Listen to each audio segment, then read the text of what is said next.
Welcome to Sleepless in St. Canard. It's Always Sunny in St. Canard. Wait, no. Sleepless in St. Canard, where nostalgia replaces REM cycles. I'm Kitty. And I'm Ange. We haven't slept in 30 years.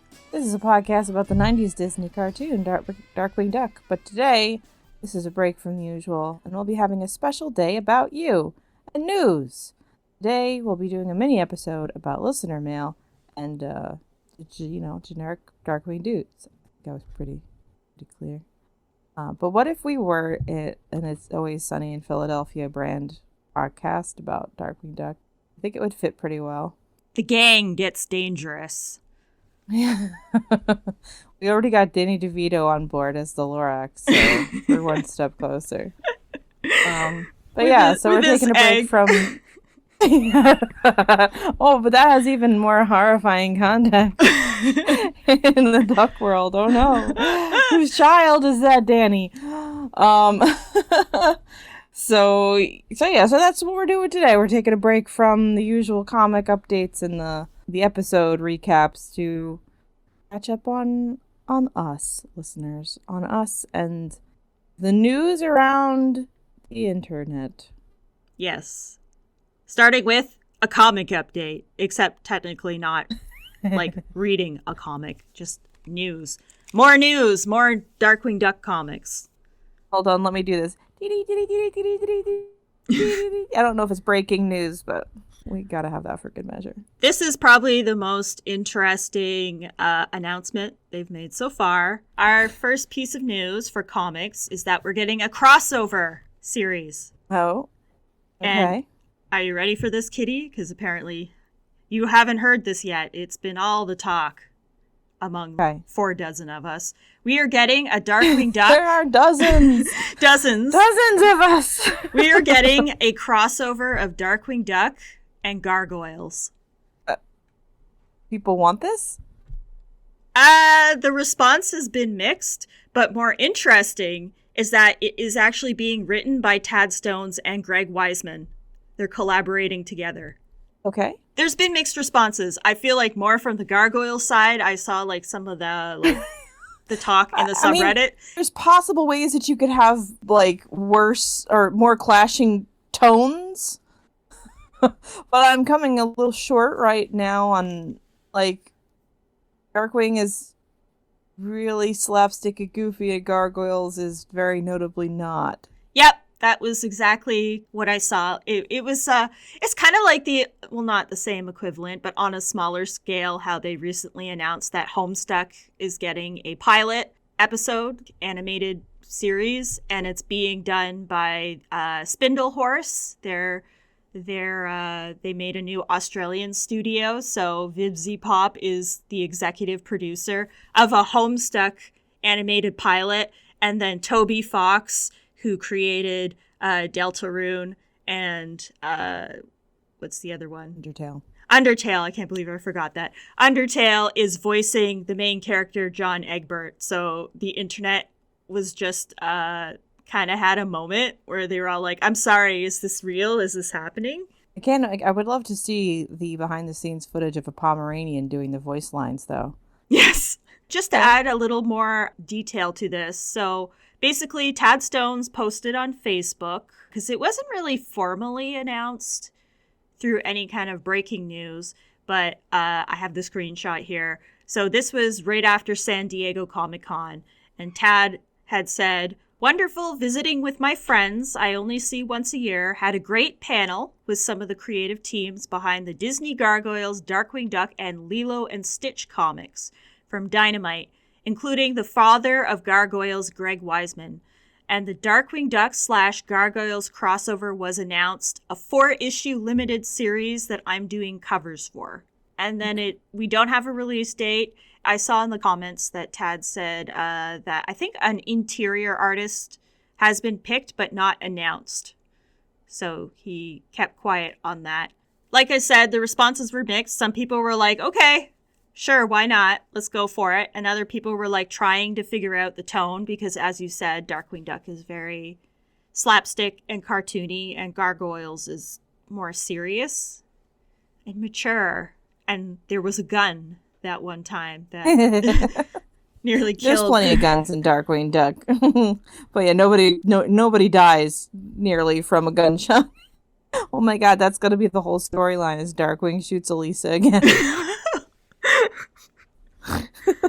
I do have a lot of questions, like who's going into whose dimension. Maybe it'll be like a puck thing and they go into another third secret dimension. Yeah, I was thinking that either because if Darkwing goes to their world, he gets to see the hideous beakless mutants again. Mm-hmm. And if the gargoyles go to their world, I guess they just got to deal with like ducks and cartoony slapstick stuff. And the pie to face ratio is much higher.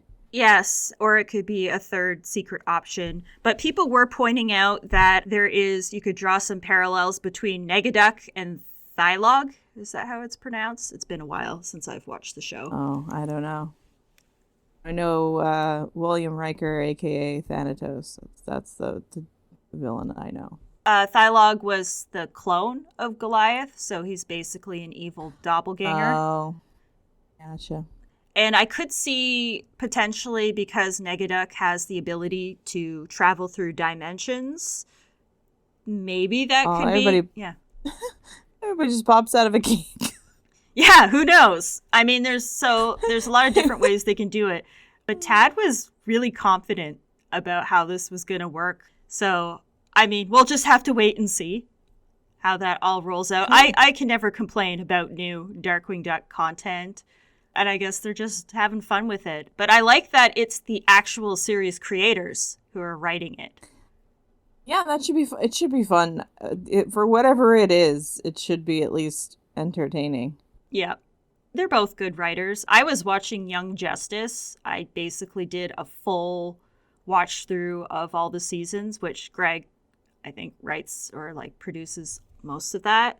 And it was really good. So I feel like he's still got it. And Young Justice is a little bit, not entirely, but closer to Darkwing in the sense that there is humor, but not. And sometimes slapstick, actually, depending on the characters they're dealing with, because it's the DC universe and they've got a lot of stuff going on in there. One thing that is definitely going to happen is that Goslin is going to ride Bronx. I could see it, yes. Okay. Well, there's yes. going to be buddying up, you know. Yeah, that's news article 1. News article 2 is Darkwing Duck reboot stuff. Allegedly, I say.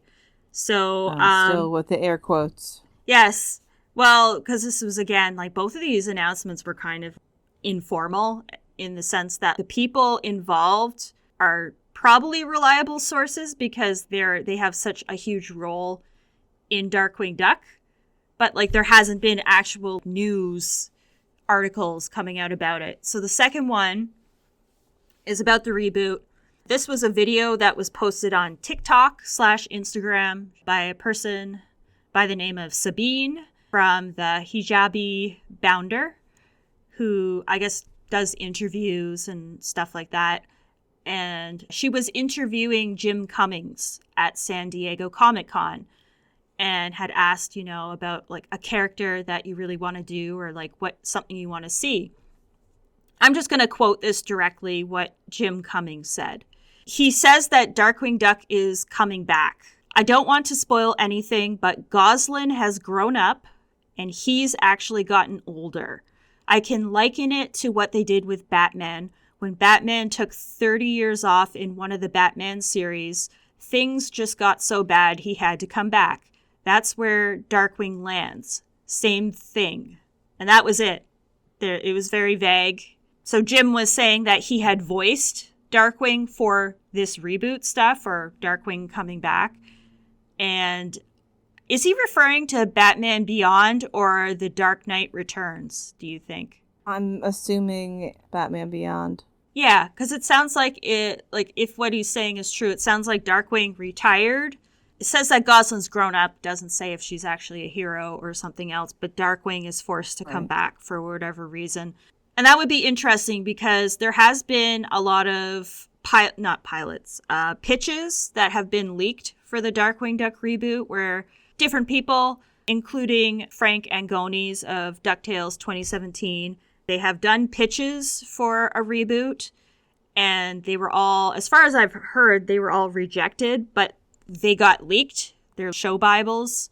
So we've seen a lot of concepts of what could have been, and this one sounds new. I don't think this has ever been leaked as far as I'm aware. It sounds somewhat similar to one of the leaked scripts that I saw, but not entirely the same, which is good because it was a script that was very upsetting. I didn't like it at all. So Was that like it was like adult humor type thing? it was like Darkwing Duck was described as like a QAnon grandpa, and Goslin was a cop. It was a lot. And I remember reading it and I was like, oh my God, please tell me this isn't what we're getting. Because it was just, I don't know the person who pitched it, but it just didn't sound like Darkwing, and it didn't sound like they actually knew the source material. I don't think this is the same thing, because even though he mentions that Goslin is an adult, or at least she's gotten older, that can mean anything between teen and adult years, it sounds more like Darkwing is being called back into action, which is more Batman-esque. But yeah, we'll have to wait and see. We'll see. We'll see if something actually happens. We'll see if it's Man Beyondy, which I think would be good. But would that even count as a reboot? No, I guess not. It would be more of a continuation. A spin-off? Yeah. You call anything a reboot these days, but okay, well, we'll keep not holding our breath on a new Darkwing. I've been hearing about Darkwing Duck reboot stuff since 2017, which is, we're coming up to 8 years. So it's a lot of roller coaster emotions. I feel like even before then there was a lot of, oh, they're gonna do it, and then we got our scraps with the DuckTales reboot, and then here we are. I mean, we got a ton of comics, I guess, and one cameo in the Chip and Dale monstrosity. But yeah, okay. Well, we'll see. We'll see if Jim is just running his mouth on some pilot episode stuff that might never see the light of day. Because I don't know how much transparency they have with the voice actors too. If this is something that's actually been greenlit, or we're recording something and we're gonna see how it goes. Yeah, I'm not too sure either, especially because we don't know when he recorded this. I think he did hint in his own podcast that he has recorded stuff for a while.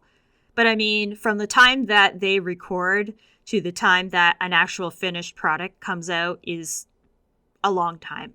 Probably, especially for a new series where they're still developing the art style and they have to create the assets from scratch.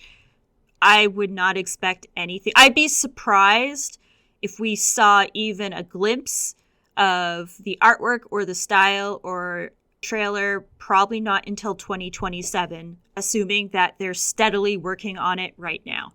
Okay, well, we'll see. We'll see some reboot. I guess we'll see a Darkwing Gargoyles crossover before then. I saw something about Gargoyles and a different crossover as well. Was it the Fantastic Four? Let me check that. Gargoyles Fantastic crossover is 2 one-shots. So it looks like they are having also Gargoyles is crossing over with a few universes, it sounds like. I don't know if that's connected. Are we going to watch the Gargoyles bound through a few different things, or if those are 2 completely separate storylines? Oh, well, yeah, I mean, that would make sense if they were universe hopping. And then it gets a crossover along the way with each IP.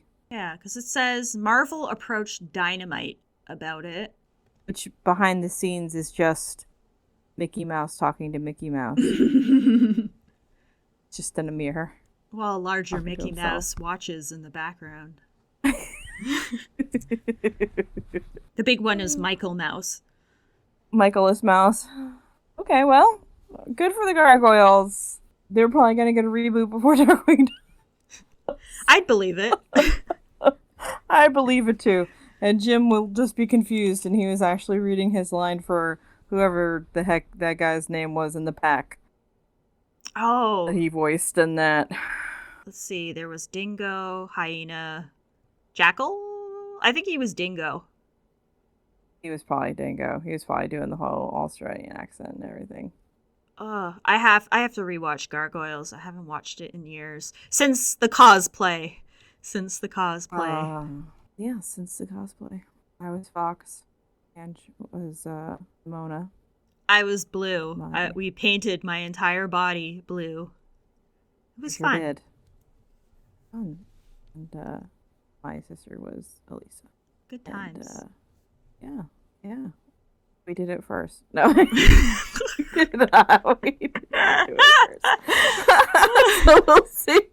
We'll see what happens with any of this. But I feel like the Gargoyles Darkwing thing is probably going to wind up being a lot of fun.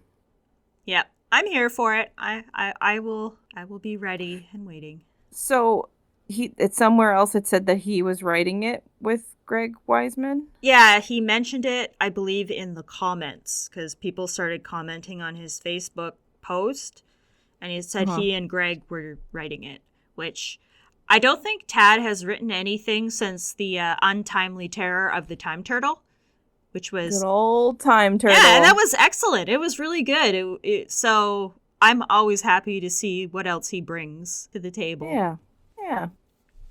It's great. Okay. Any other news? Not that I can think of. We still got our regular comic series. We've got 3 of them to still cover, 2 of which have ended, which are Negaduck and the Justice Duck series. And then the current ongoing one is the new Darkwing Duck by Daniel Kibblesmith, which is, I think, up to issue 5 or 6 as of us recording it, but one of them hasn't been released yet. I think it's supposed to be 12 issues total, but I haven't seen any announcements beyond the first 6. So who knows where that will go. But yeah, lots of Darkwing stuff. Lots of Darkwing / other stuff. Callie. Darkwing whispers and rumors and... Oh, she's screaming. All right, we've got some listener mail. Listener mail. Listener mail. Oh, you're anonymous golfer on the Google Doc. Oh, that's me. Always poking up. Okay, so listener mail number 1 from way back in May. We kind of chatted about this a little bit in one of the episodes we just did, but we'll read into it. So this is from Bex. They say, good afternoon, or morning, or evening, or whenever you read this, ladies. I wrote to you about 3 weeks ago to thank you for posting a Darkwing Duck episode production order. Since then, my sister and I have binged your entire podcast, listening to 4 or 5 episodes a day, up to today when we finished the episode with episode 76. My deepest condolences that you listened to so much of us in such a condensed amount of time. I feel like I'm in a bit of a unique situation here because I used to have a podcast for a Disney TV show myself. I technically still do. It still exists. My cohorts and I have considered dropping special episodes here and there. Do you say which one it is? Am I supposed to listen to you for 4 or 5 episodes a day? Return the listening. Anyway, it's genuinely so much fun for me to sit here and listen to a couple of friends talking about a show they love, since that was the format of my podcast as well. We weren't making money off of it. It was just 3 friends talking about the latest episode or book or what have you that was relevant to our IP of choice. Well, I hate to tell you, Ange and I are making millions of dollars every episode. You can tell by the completely polished and professional way we run ourselves here. Sorry if this is confusing with my interjections.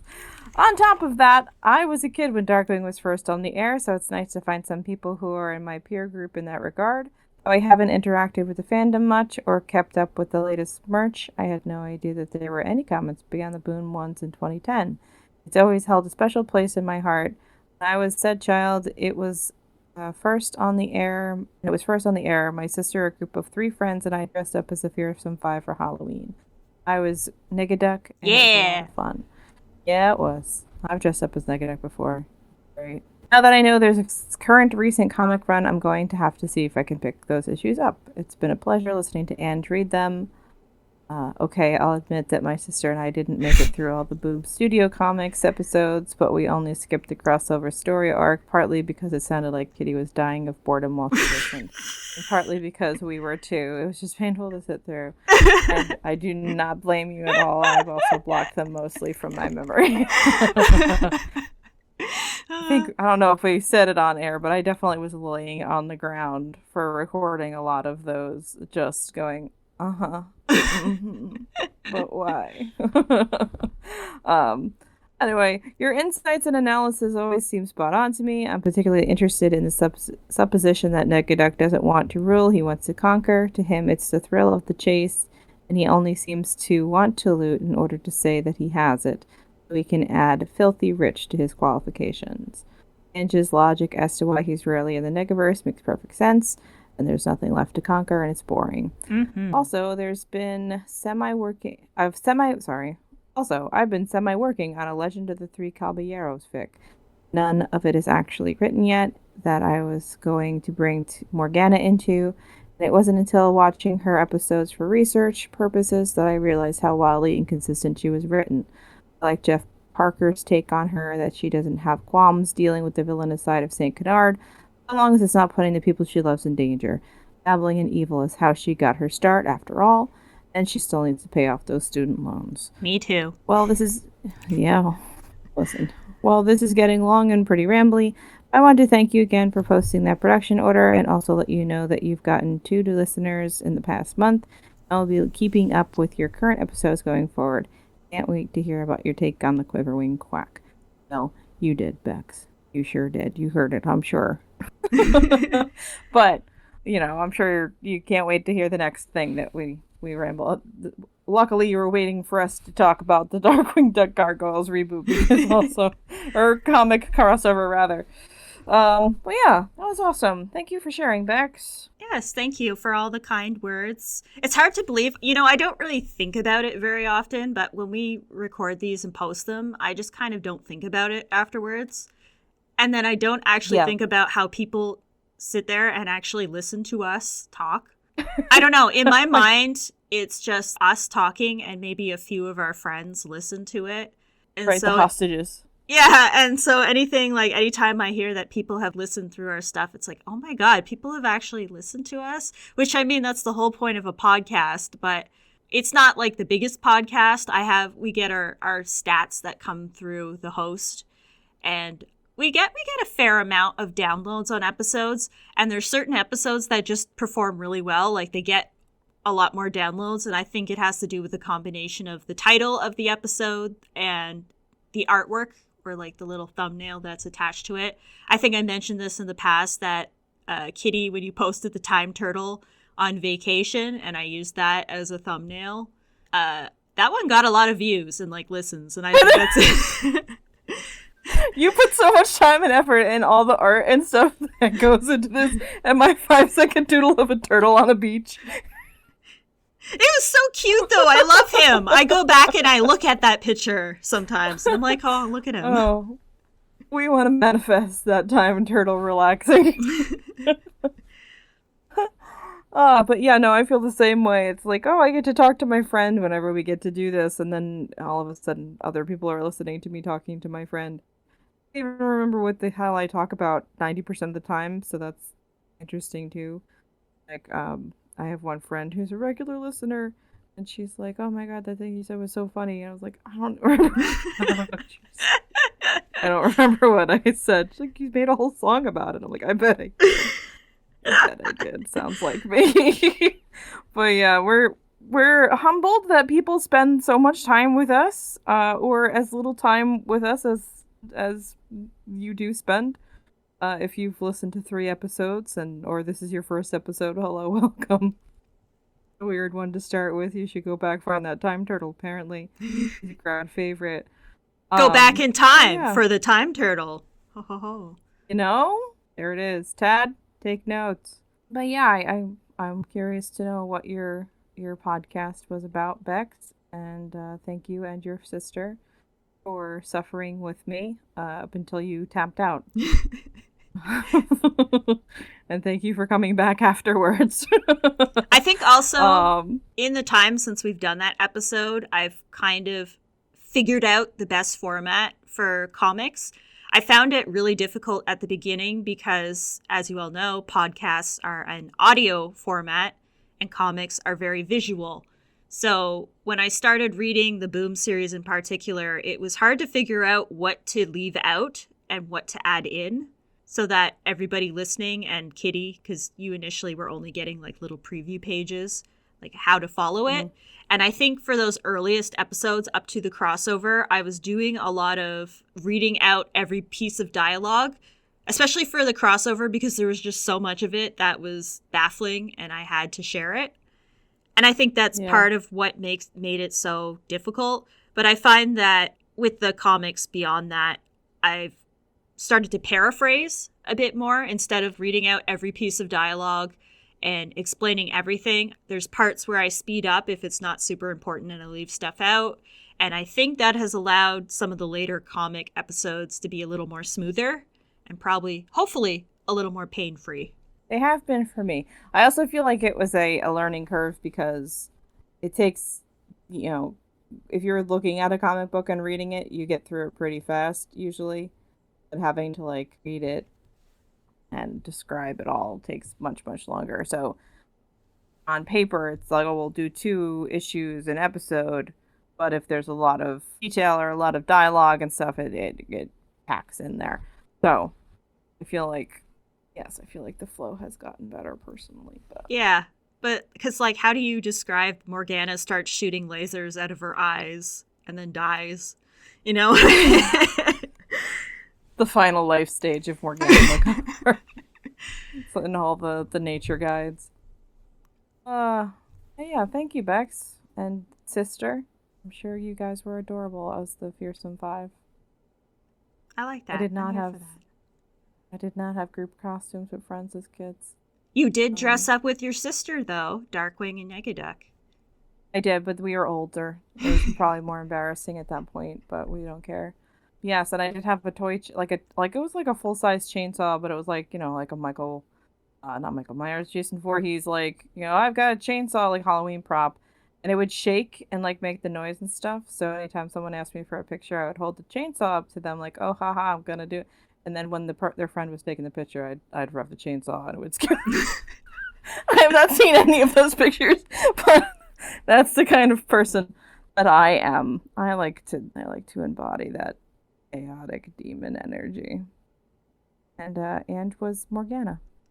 I was human Morgana because I didn't know how to create a bill, and it was, basically like the leftovers of a Spirit Halloween costume.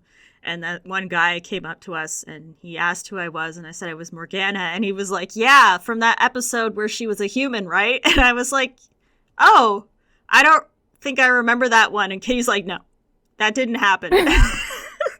As Negaduck, from behind the Negaduck face, being like, no, not true. It's not a thing. It's not a thing that happened. You can keep trying, bud, but that's not true. But yeah, so that's our listener mail. We have one more. Okay, one more. I will read this one. This one gave me tonal whiplash, and I kind of love it for that.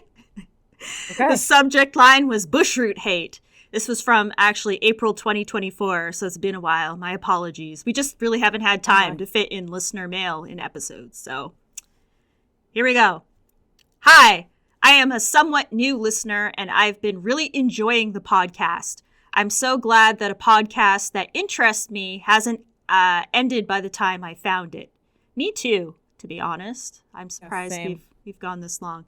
So. Oh, I just mean podcasts in general. I didn't mean us.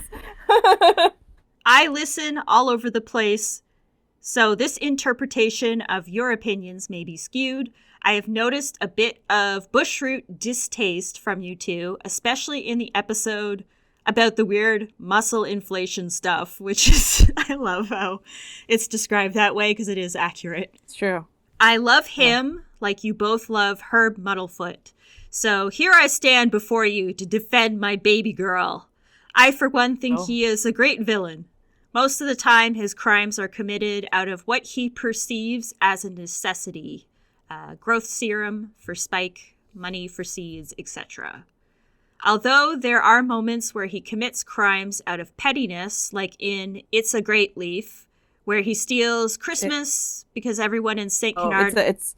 It's a wonderful leaf. Yes, even I forgot, to be honest. Yeah, it's a play on It's a Wonderful Life. Yes, that Which makes is a Christmas sense. movie. Yes, okay. He steals Christmas because everyone in St. Canard is just the worst. I don't think we've covered that episode, but I would agree. We haven't. We will. But I also feel like it's probably because he's green, and that's why he got cast in that episode, because he's a Grinch. He's not really a Grinch. He probably is upset about trees. Anyways, I think that his reasons for crime make him stand out from the rest of the villains in the show.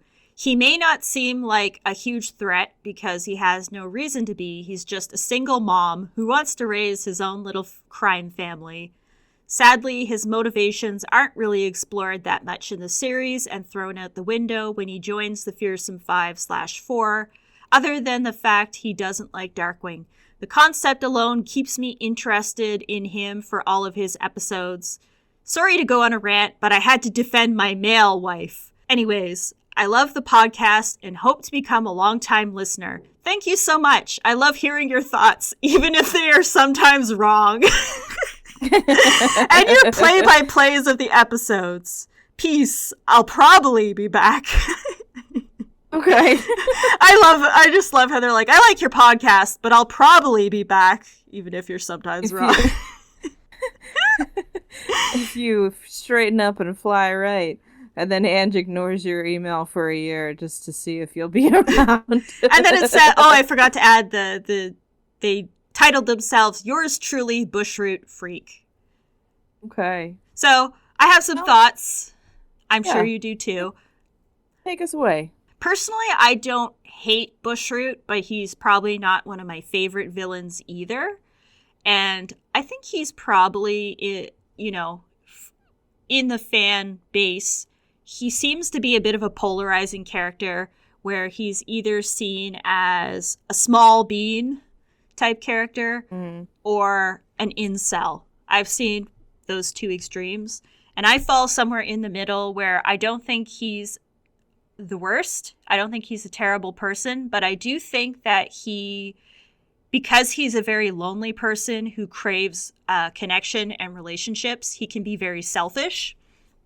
We see that. We haven't covered his debut episode, Beauty and the Beat, but I think the biggest crime, in his opinion, is the fact that, he has a crush on Dr. Rhododendron, but then he proceeds to forcefully tie her down, and he wants to mutate her against her will, even though she says very clearly, no, I don't want this. And he just ignores her and goes on about how it's going to be great, and all he's thinking about is the fact that they can be together. And I feel like that's a good example of the way that he likes the idea of relationships, but he's not really willing to put in the work, the communication, the respect. And you see that, again, we did cover, you remember Slime Okay, You're Okay, where Goslin becomes like a horrible goo creature? Oh, I bet I do. Do you? Ugh. It keeps you awake at night. Launchpad dipping fries in Goslin. Bushroot literally is just like, this small child will be my friend, even though her mental capacity is degrading by the second. And it's basically, again, just him being like, I don't care about the ethics of this. I just want a friend and a connection. That was the episode with the sexy lawn, too, right? With the lady with the lips that gets mowed by Darkwing. Oh, probably. Forgot about the sexy lawn lady. Might have been Incredible Bulk. I can't remember. Oh my gosh. So that being said, it could have been. I don't know. That just hit me like a fucking fertilizer truck. But yeah, that all being said, I do think of all the villains, I think he's the one that would be most likely to reform or become a good guy if he had to. So I feel like he's in this morally gray area where he's not the worst, but he doesn't take accountability for his actions, and I don't think he's innocent either. And he does just sometimes commit crimes for, like, the sake of it. And let's not forget kill Negaduck. He has a bloodlust. Kill Negaduck. Kill Negaduck. Kill Negaduck. But yeah, we haven't. That was Justice Ducks, right? We haven't done that one. Yeah, either. we haven't covered that yet. But yeah, those are my overall thoughts on Bushroots. So I don't hate him, but I also don't really see him as a victim. I mean, obviously when he was still pre-mutation, he was being bullied, and he was this like sad, balding, middle-aged scientist who was just trying to make the world a better place by creating food that I think, what was it? He wanted people to be able to feed themselves through photosynthesis so that there wouldn't be an issue with starvation in the world, which is a pretty noble goal. It has been a hot second since I saw that one, so I will defer to you on that. I do kind of remember there being a giant tomato, but that could just be me. Yeah, because then there was Dr. Larson and Dr. Gary, who knew that it was better to value profit, so they were inventing food that could be made bigger, like hamburgers. Okay, so they were the big tomato people. Yeah, or maybe it was just a hamburger. I don't know. There was a hamburger and some other things that they enlarged, and the dean of the college was like, "Yes, I love you guys because you're making us money." Whereas Bushroot, you sit in a corner, you're a pain in the ass, and you're not actually making money with all your ethics and trying to save the world. So he had good intentions, and then the reason he turned into Bushroot was because he decided to experiment on himself to see as is the way. Yes. Classic. Yeah, and he wanted to be able to eat through photosynthesis, and if he could prove that it works, he could save the world, but instead he turned into Bushroot, which, I mean, technically, I guess he doesn't need food, but there was a lot of other side effects to that. So all of that to say that his backstory is a little more tragic, but I don't think he's a small bean either. No. Those are Ange's thoughts. On to my thoughts. No. So, it's hard. Because Bushroot is one of so many characters in the show. And my pecking order and my preference to characters are different than everybody else's. Because I have my own preference. Bushroot is, I think, probably the most likely to reform. Like, he always seems to be tiptoeing on the line. If it wasn't for the shady way or, illegal, or I think of the right word I'm trying to think of here, Larson's way that he goes about what he's trying to do, he would be a good guy. Like, he's stuck between being Captain Planet and Poison Ivy, where it doesn't seem like he wants to kill all humans except for, or people, with Negaduck excluded from that. But he also doesn't have a problem being a murderer. We talked about a lot that he's got the highest death count in the whole show. According to Tad. Right? So, and then, he's very okay with killing people. He probably, I don't recall any instances where he wants to kill a child on national TV, which puts him apart from my favorites. Maybe he would rank higher in my heart if he had tried to televise Gosalyn's murder. He did try to put them through a wood chipper, though, and that's pretty. He did. Yeah. He did. And he is he is a somewhat sympathetic character, but he is also, I find him whiny. And we'll be perfectly clear, I have been very vocal on the characters that I absolutely hate in this show. And he's not one of them, I don't think. He's not my favorite. He's, I feel like, more in the middle of the pack. But he also doesn't have any problem mixing with the Fearsome Five. He's buddy-buddy with Quackerjack, who is also, like, wildly insane, but also very violent and, like, wants to kill people. Liquidator, I think, would drown everybody if he could make a buck out of it. So as far as, like, the company that he keeps, I feel like him and Megavolt are somewhat sympathetic, but Megavolt doesn't lean into the sympathy. He is completely on board with who he is, and I think that's what makes him funnier and, for me, more entertaining to watch. Mm-hmm. And Bushroot, it makes sense for him to be more sympathetic because his whole thing is defending the plants who can't defend themselves, except for when I guess they're around him and they can defend themselves.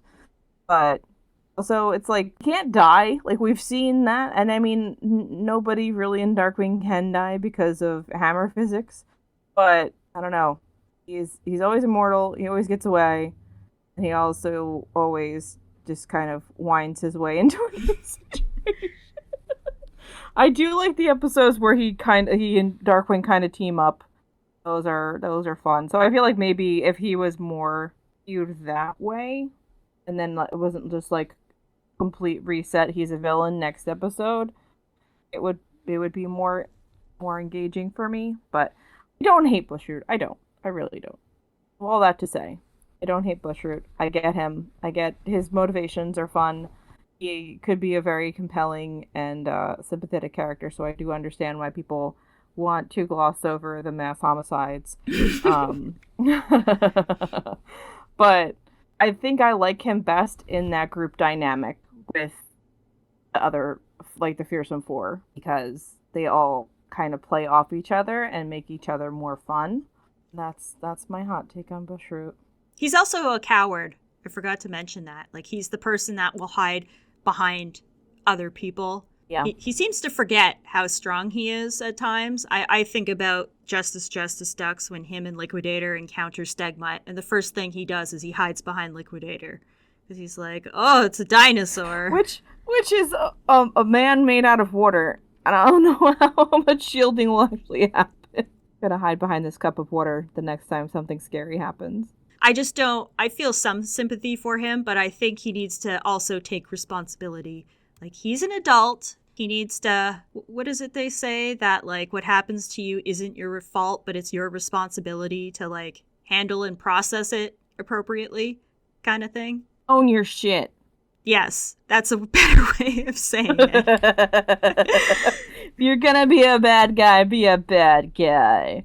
So, in the reboot, when Bushroot threatens to kill a child on national TV, I'll have gotten exactly what I asked for. Well, if he's immortal, maybe he'll be one of the characters in the reboot who is exactly the same, or maybe he's reformed by that point in time. Oh. And he'd probably be just as youthful as he was. I don't know if I ever mentioned it, but I always thought that if he reformed, I think the most interesting thing he could do is open up a plant shop, because he can grow any plant with his powers. And then initially I was like, okay, just plants. And then I was like, but what if he opened a cannabis shop? So, all right. So, thinking about this now, him and Megavolt have kind of the same deal, like where they're protecting things that can't protect themselves. Do you think that Bushroot would want to sell plants to people? Because I can't keep plants alive very long. Other people probably can't either. I guess if they're sentient, they would be like, I'll go feed myself, forget you. I guess it depends on how it's done. Like, I don't know. Let's say with cannabis, maybe the plant itself is alive and they just give over a piece of themselves and are like, here, you can have like some of my leaves. But the plant itself is like happy and well taken care of. So maybe it's like a haircut. Yeah, it's like a symbiotic relationship where Bushroot isn't killing or torturing them. It's more like a partnership where they're like, because he can communicate with them, maybe they're offering up the best, highest quality parts of themselves so that he can turn them into herbs and salves and all kinds of stuff. And then have his little shop where people can come in and, I guess, smoke. Ethical organics. Yeah, so it's not like they're smoking like the actual corpse of a dead plant, but rather just like its arm or its leg. They're not just wrapping up. They're just not lighting the husk of Laura Palmer, Bushroot from Twin Peaks and lighting them. Oh, what a road! What a road we just went down there. Well, I hope that Bushroot's dispensary is very profitable. I think it would be, because with his powers, he could truly find the best and highest quality stuff. Like, it would be better than anything else. Yeah. Him and like, if he partnered with the Liquidator and they went legit, yeah, marketing would be off the chain. Consider it, Bushroot. Come on. Hello, sharks. Okay, well, Anything else for this one-off little catch-up episode? No, I think that's it. We've got some episodes and much more comics to come in the future, so those are on the way eventually. But yeah. Yeah, I think we're doing something fishy next. Yes, something fishy, and then we've still got lots of comics. I think the Kibblesmith Darkwing Duck comics, we've only covered one, so we'll continue with those. Yeah. Which actually, the next issue 2 is a Bushroot one. Wow, look at that. Perfect timing. Mm-hmm. Well, okay then. So, yeah, if you want to write into us, Ange will tell you the email address because I can never remember what it is. sleepless.stcanard, stcanard@gmail.com. And I will also put it in the show notes. I also forgot to mention for the Jim Cummings interview with the hijabi bounder, I will post a link to that video as well in the show notes for anyone who wants to watch it. Well, all right then. So thanks for tuning in as always. We do appreciate you guys, even though we don't realize that you're there. 90% of the times we could feel you. We could feel your love and your defensiveness over villains through the ether and through time. So until next time, friends, remember that crime doesn't sleep. Neither do we.